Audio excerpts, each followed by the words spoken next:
Welcome Top News Today. Published 0701 February 2018. The new European Could Hope Hicks, the Director of Communications, be the woman to save us from Trump. Picutre, PA ArchiveAndrew Milligan, PA ArchivePA images amid the investigations into the Trump administration. Paul CONNEW wonders if the president's longest-serving aide could be the one to bring him down. In the wake of high-profile sackings that have dogged U.S. President Donald Trump's administration, the White House Communications Director Hope Hicks 2L remains in the president's inner circle. Photo PA images for all the high-profile sackings, resignations and falling outs that have characterized the Trump circus. Could it be that the president's longest-serving aide turns out to be the one to bring him down?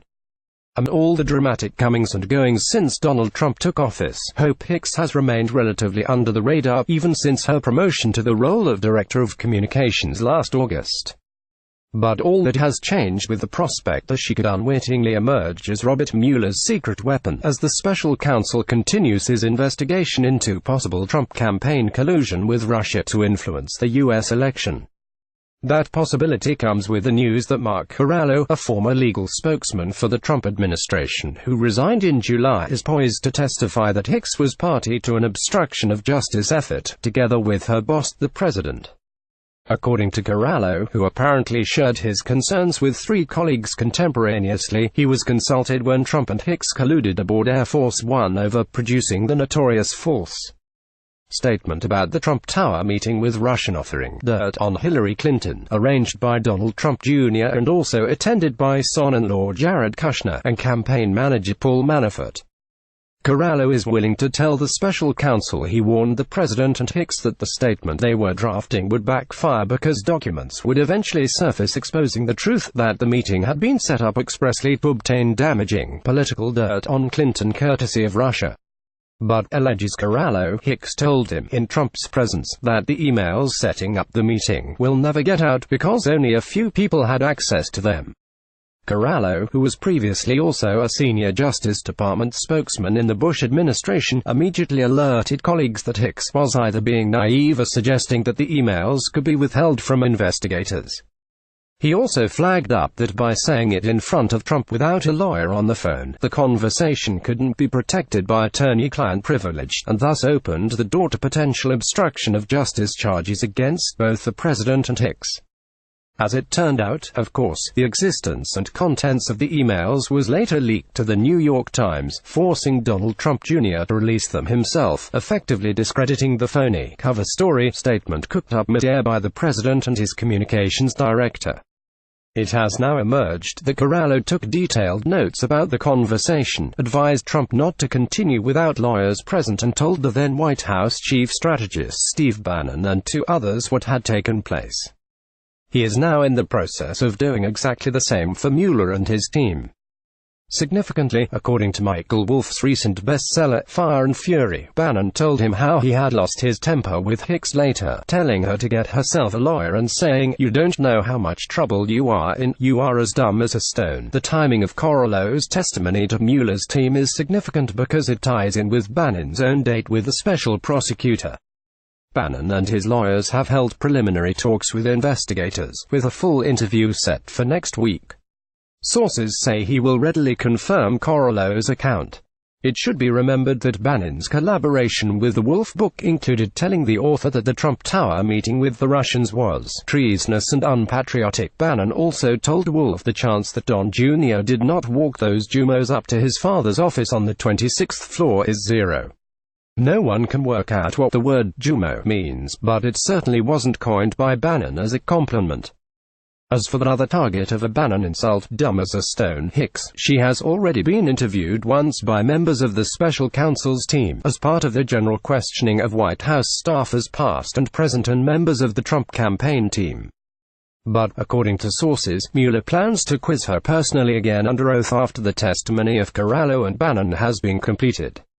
A lawyer representing her has called Corral's account inaccurate and denied that she ever said emails or other documents would be concealed or destroyed, but several legal experts and Trump-sceptic GOP figures believe Mueller may well plan to flip Hicks, a 29-year-old political neophyte whose promotion last August astonished many, in a plea bargain deal similar to the one he has struck with the president's former National Security Advisor, General Mike Flynn.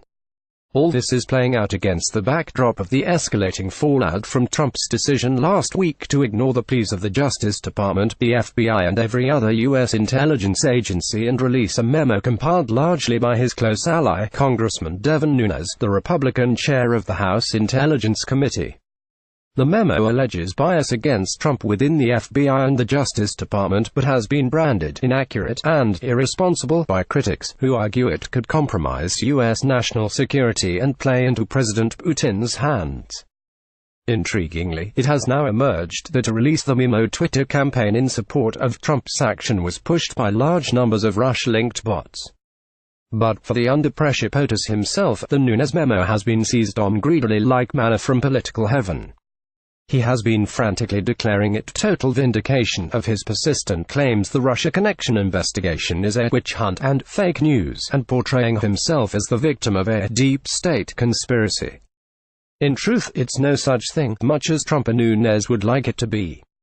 Significantly, several senior Republican Party leadership figures took to the airwaves to downplay the impact of the memo and reject the argument it discredited or undermined Mueller's investigation.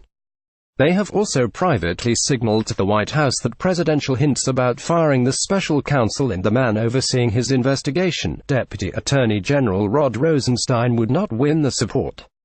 It would reek, they warn, of the infamous Saturday Night Massacre of 1973 when Richard Nixon sacked the special prosecutor investigating Watergate, the fatal act that ultimately led to Republicans backing his impeachment. Meanwhile, Trump's small army of somewhat divided private lawyers appears to be moving against the idea of the president voluntarily facing Mueller in a face-to-face under-oath interrogation, despite Trump's public boasts he was looking forward to doing so. Two factors are said to be influencing the legal team in this. Firstly, a growing realization Mueller probably has enough evidence to justify obstruction of justice. And, secondly, that the special counsel's tight security around what evidence has been uncovered around the more serious area of collusion with Russia leaves them in the dark over what the president could have sprung on him about members of his family, close associates, and even himself. Such a move by the Trump team would leave Mueller with the ultimate choice of attempting to subpoena the president, perhaps in a move to force his appearance before a grand jury. Ironically, the pressure building on Trump comes just as his dire personal poll ratings have received a boost off the back of his tax bill, and his relatively measured Davos and State of the Union speeches. One poll even puts his approval rating at 48%, up from 38% in December. But more worryingly for the president and his strategists, polls also show strong public support for Mueller's investigation continuing through to its conclusion and against any attempt to derail it. Only among a minority of hardcore Trump supporters does the president's deep state attacks on the integrity of the FBI and the Department of Justice seem to be resonating strongly. That may well explain Monday's bizarre, rambling Ohio speech in which he attacked Democrats as un-American and treasonous for not applauding his State of the Union speech, ignoring that opposition parties traditionally don't do so, with Republicans having done the same to Barack Obama's State of the Union addresses. The Ohio speech had been planned to bigly up Trump's tax bill success, but went wildly off-script. If it was an indication that Trump is feeling the heat over Mueller's rapidly expanding investigation, then his ally Nunes is too. To his chagrin, the House Intelligence Committee he chairs has now voted in favor of releasing a 10-page counter-memo compiled by Democrats which, it is claimed, forensically discredits the one he compiled. The ball is now back in Trump's court on whether the rival memo should be released, but Democrat leaders are convinced that if Trump refuses to do so, or wants it heavily redacted, it would boomerang badly in the court of public opinion. That alone may explain why, so far at least, the Democrat version hasn't leaked in full to the New York Times, the Washington Post or CNN. While on the subject of newspapers, the biggest one in Nunes's own California district hasn't made happy reading for him this week. In a scathing editorial leader, the Fresno Bee branded their congressman a Trump stooge who was betraying voters by doing the dirty work for House Republican leaders trying to protect President Donald Trump in the Russia investigation. Ouch. The Fresno Bee isn't afraid to sting hard, it seems.